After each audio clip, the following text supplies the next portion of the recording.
Marco Verratti tout proche de quitter définitivement le Paris Saint-Germain. On voit tout ça dans cette vidéo. Salut à tous les gars, c'est Azial. On se retrouve pour une nouvelle vidéo. Aujourd'hui, on va aborder le cas Marco Verratti.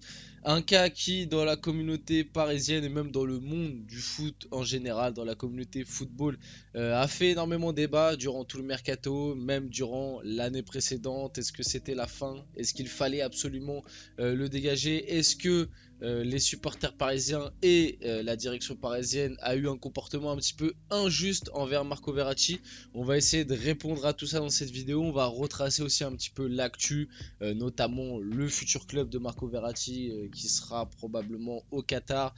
Plein de choses à voir. Je vais donner mon avis un petit peu sur tout ça. Vous connaissez un petit peu. Est-ce que je trouve ça injuste? Est-ce que tout ça me semble normal? Donner mon avis sur oui ou non. Est-ce que moi j'aurais préconisé un départ de Verratti? Bref, il y a pas mal de choses à dire. On va aborder tout ça dans cette vidéo. Bien évidemment, avant que la vidéo commence, n'hésitez pas à laisser un petit like, un petit commentaire, un petit partage. Ça fait toujours plaisir. À vous abonner aussi. Je remercie énormément ceux qui le font. Et puis, on va pouvoir passer directement au vif du sujet de la vidéo. Bon, déjà, retraçons un petit peu. On va vite fait, avant d'aborder vraiment l'actu et les infos qu'il y a eu durant un petit peu tout l'été. Bon, déjà, on le sait, Verratti, 10 ans au PSG, souvent critiqué sur les dernières années, derniers mois. C'est vrai que la saison dernière de Marco Verratti n'a pas été bonne. J'en ai fait pas mal de vidéos, etc. J'ai aussi fait des vidéos pour dire que malgré que la saison dernière n'ait pas été très bonne du côté de Verratti, pour moi, ça restait le meilleur parisien au milieu de terrain. Donc c'est pour vous dire le niveau du milieu parisien sur la saison dernière. Après, bon, je peux comprendre, on démarre un nouveau projet. On a dégagé Neymar, on a dégagé Messi, Ramos, et je dois en oublier tous les indésirables, les Wijnaldum, etc. Même Bernat qu'on a envoyé en prêt, tout ça, tout ça. Donc on a fait pas mal de tri. On redémarre un nouveau projet sous Luis Enrique. Luis Enrique qui d'ailleurs, on le verra après, lui personnellement n'était pas pour forcément garder Marco Verratti. D'ailleurs c'est assez surprenant parce que quand Luis Enrique est arrivé au PSG, on s'est dit il va baser son système de jeu autour de Verratti parce que ça reste un joueur avec des qualités fantastiques, un mec qui pour moi de base a vraiment l'ADN Barça. Vous voyez, quand on dit des joueurs qui ont l'ADN Barça, pour moi Verratti c'était vraiment le mec qui, voilà, dans ses plus grandes années était le milieu rêvé dans un système typique Barça. Donc quand Luis Enrique est arrivé, tu pouvais dire que ça allait être son, on va dire sa pièce maîtresse du milieu de terrain. Voilà. Ensuite, bon, il y a eu le mercato qui est arrivé. On a eu pas mal de rumeurs, pas mal de trucs qui nous ont fait dire que ça commençait à sortir le roussi pour Verratti, un petit peu en même temps que pour Neymar. Déjà, ça c'est un truc qui ne joue pas en sa faveur et moi je suis intransigible pardon avec ça. C'est que Verratti c'est sorti un petit peu, ça n'a pas fait grand bruit, mais il est revenu lors du début de la saison du coup. Et c'est pour ça que Luis Enrique, dès le début, ça ne l'a pas fait. Parce que de base, Luis Enrique comptait quand même sur Verratti. Au final, ça ne s'est pas bien passé, on va dire, entre les deux. Parce que Verratti, d'ailleurs, tout comme Neymar c'était un petit peu plus explicable, on va dire, parce qu'il revenait d'une longue blessure. Mais Verratti est revenu à la pré-saison du PSG avec des kilos en trop. Donc déjà, ça ne l'a pas fait vis-à-vis de Luis Enrique. C'est pour ça que durant la pré-saison, Marco Verratti a joué très peu de matchs. Il a joué très peu de matchs, il a eu très peu de temps de jeu. Ensuite, il y a eu les premiers matchs de championnat où Verratti, tout comme Neymar, n'était pas convoqué dans les groupes. Là, tu commençais à s'inquiéter. En plus de ça, à côté, tu avais les premières rumeurs transferts. Donc voilà, on en vient un petit peu là où on en est maintenant. Du coup, au début, c'était Al Hilal qui était à fond sur lui.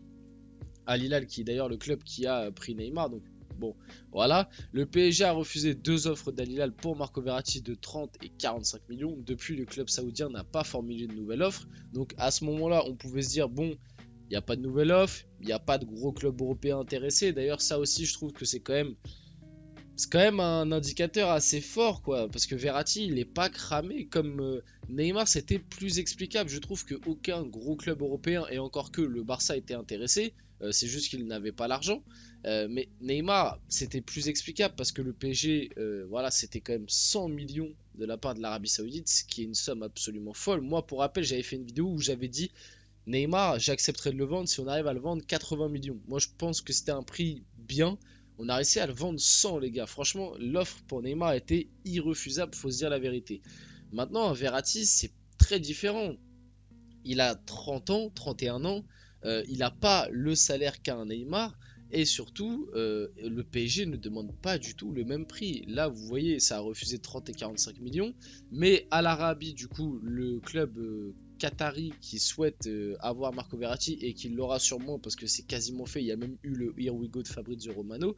Du coup, ils ont soumis une offre au PSG. Les négociations sont en cours. L'accord avec Al Hilal s'est effondré comme le PSG a rejeté les deux offres. Du coup, Al Arabi sur le point de trouver un accord avec le PSG pour Marco Verratti. L'offre d'Al Arabi pour Marco Verratti n'est pas suffisante compte tenu des attentes du PSG. Donc au début, c'est ce qui s'était dit. Pareil, là à ce moment-là, on s'est dit peut-être que Verratti restera du côté du PSG. Pourquoi pas? Dans la communauté parisienne, ça l'espérait fortement parce que, faut se dire la vérité aussi, le milieu de terrain du PSG fait un bon début de saison. Mais est-ce que ça va tenir sur la durée? Est-ce qu'en Ligue des Champions, ce sera au niveau? Et puis même, la vraie question, c'est est-ce que, à l'heure actuelle, Verratti n'a pas sa place dans ce milieu-là au PSG? J'ai des doutes, mais j'en reparlerai un petit peu après. Donc pour en revenir, Al Arabi du coup a fait une offre de 50 millions pour Marco Verratti. Les discussions continuent au sujet des bonus. Voilà, ça reste 50 millions. Moi, je pense que c'est quand même assez significatif qu'à l'heure actuelle, pour 50 millions, il n'y ait aucun club européen qui ait tenté le coup Marco Verratti. Alors il y a eu des petites rumeurs au début du mercato, l'Atlético, mais ça n'a jamais été très loin. Il y a eu aussi des petites rumeurs à un moment de Chelsea, mais pareil, il n'y a jamais eu de contact officiel. Les seuls contacts officiels que Marco Verratti a eu durant ce mercato, c'est du coup Al Ahly et Al Arabi. Arabie Saoudite et Qatar.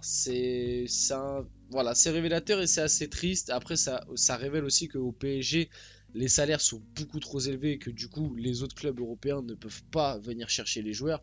Alors, quand tu veux garder tes joueurs à tout prix, c'est positif, hein. Un Mbappé, techniquement parlant, s'il n'aurait pas ce rêve de rejoindre le Real Madrid, vu le salaire qu'il a au PSG, je peux vous dire que personne, et vu le prix que demande le PSG, je peux vous dire que personne techniquement est apte à venir chercher un Mbappé. C'est juste que, comme lui, il a exprimé à plusieurs reprises que son rêve c'était d'un jour jouer au Real Madrid, etc. T'as l'hypothèse réelle qui revient souvent parce que c'est la volonté du joueur. Mais imaginons dans un monde où le Real Madrid n'était pas son club préféré, Mbappé serait quasiment intouchable, qui serait quasiment impossible à aller chercher au PSG. Et pareil pour quand Neymar vient, Neymar était devenu quasiment intransférable. Pareil. Donc c'est un problème. Parce que quand c'est tes meilleurs joueurs, ça peut être d'un point de vue positif, mais au bout d'un moment, tes meilleurs joueurs vieillissent et tu ne peux plus les vendre ou tu ne peux pas les vendre à des prix raisonnables. Bref, du coup, Marco Verratti est dépité d'être poussé vers la sortie par le PSG et ça, c'est totalement logique. Et même moi, je vais pas vous mentir, ça me fait quelque chose. Ça me fait quelque chose de voir Verratti poussé vers la sortie comme ça, surtout la manière. Il faut en revenir, la manière, les critiques très récentes des supporters, moi je trouve quand même malgré tout, il y a des choses critiquables dans l'attitude de Verratti, sur ça rien à dire. Le fait que voilà, il ait loupé pas mal de matchs importants, on va y revenir, ça c'est l'excuse pour Verratti et Neymar tout le temps. L'hygiène de vie, c'est vrai qu'il y a eu pas mal de blessures, etc. L'année dernière, la saison n'est pas bonne, ça c'est une réalité aussi. Mais faut pas oublier tout ce que Verratti a fait, et même sur les années récentes, je parle même sur les 3-4 dernières années, Verratti, ça reste incontestablement ton meilleur milieu de terrain, et de loin, de manière incontestable. Le mec titulaire au milieu de terrain, le leader du milieu de terrain, faut le dire, Verratti c'était notre leader au milieu de terrain, la colonne vertébrale du PSG sur les dernières années, c'était en attaque Mbappé et pendant un moment Neymar sur les premières années, au milieu de terrain Verratti et derrière on a eu Thiago Silva et après Marquinhos. C'était ça les colonnes vertébrales, voilà les maillons forts de ce Paris Saint-Germain, c'était pas d'autres, c'était Verratti au milieu de terrain. Donc lui reprocher tout ce qui lui a été reproché sur ces derniers temps juste pour une saison un petit peu moins bien, et je le répète, cette saison, oui, elle est pas ouf de la part de Verratti, mais malgré tout, ça reste ton meilleur milieu de terrain, genre, ça reste ton meilleur milieu de terrain. Allez, avec Zaïre Emery, mais Zaïre Emery, jeune de 16-17 ans, pour moi, c'est pas comparable. Puis Zaïre Emery n'a pas joué tous les matchs comme l'a fait un Verratti quand il était là. Donc, c'est deux choses très différentes. Aussi vis-à-vis de la direction parisienne, ne pas accorder à Verratti un dernier match avant son départ. Alors bon, aussi on peut revenir sur le départ, comme j'ai dit, Luis Enrique ne compte pas sur lui. y a un club du Qatar, du coup j'ai l'habitude de dire Arabie Saoudite, il y a un club du Qatar qui vient te proposer 50 millions avec des bonus qui peuvent monter, je pense, peut-être à 60, on verra quand il y aura vraiment le deal qui sera bouclé. Donc techniquement sur le papier, l'offre n'est pas refusable. Moi j'avais fait une vidéo, j'avais expliqué Verratti, comme pour Neymar, j'avais dit Neymar 80 millions, je pourrais pas aller contre le PSG parce que 80 millions c'est bien vendu, au final on le vend 100. Et Verratti j'avais dit entre 60 et 70, là ça parle de 50 millions avec des bonus, donc j'imagine qu'avec le bonus ça pourra monter peut-être à 60. Et du coup pareil, je trouve que le prix est raisonnable et t'économises un gros salaire. En plus de ça, Luis Enrique ne compte pas sur lui, donc le choix de le vendre n'est pas incompréhensible de la part du PSG. C'est pas ça qu'il faut remettre en cause. Les choses qu'il faut remettre en cause du côté du PSG, c'est ne pas accorder à une légende de ton club, parce qu'il faut être honnête, Verratti à l'heure actuelle, et je pense sur les années à venir d'ailleurs, ce sera une légende du PSG assez incontestablement. Et en plus de ça, ne pas lui accorder, ouais voilà, un dernier match d'adieu pour lui rendre hommage, ne pas faire un petit truc, etc. Voilà, bon, il va partir, le PSG va poster une petite vidéo de 30 secondes, et puis voilà, il n'aura pas eu un dernier hommage au parc.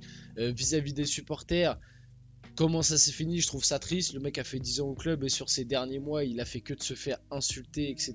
Des fois pour des choses qui n'étaient même pas forcément de sa faute. Faut quand même rappeler que le PSG de l'année dernière était un sacré cadavre.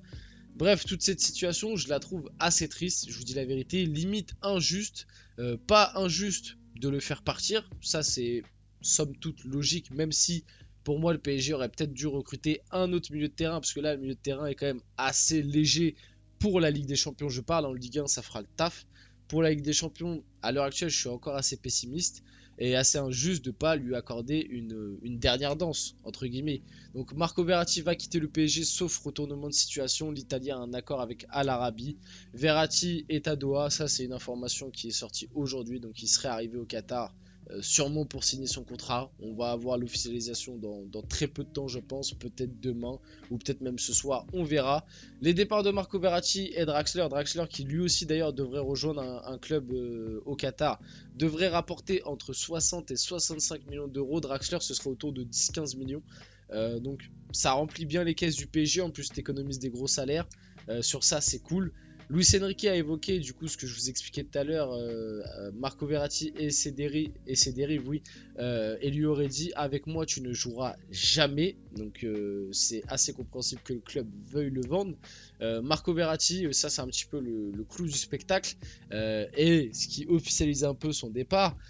Marco Verratti n'est pas inscrit dans la liste des joueurs du PSG pouvant disputer la Ligue des Champions, Hugo Ekitike non plus.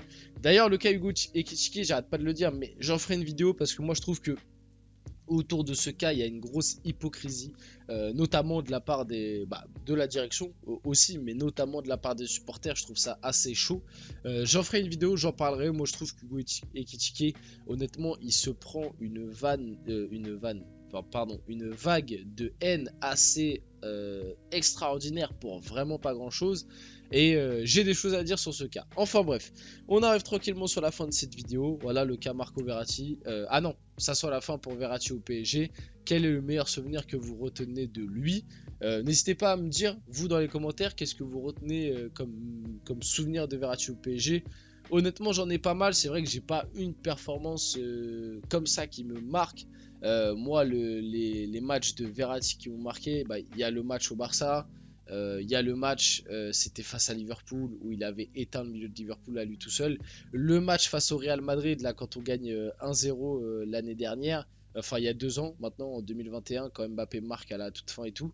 Bref, plein de matchs où Verratti a été très performant. Vous, n'hésitez pas à me dire ce qui va vous marquer de Verratti au PSG. En tout cas, on arrive sur la fin de cette vidéo. J'espère qu'elle vous a plu. Si c'est le cas, n'hésitez pas à la liker, à commenter, à partager. C'était Azial et on se retrouve très rapidement pour une prochaine vidéo.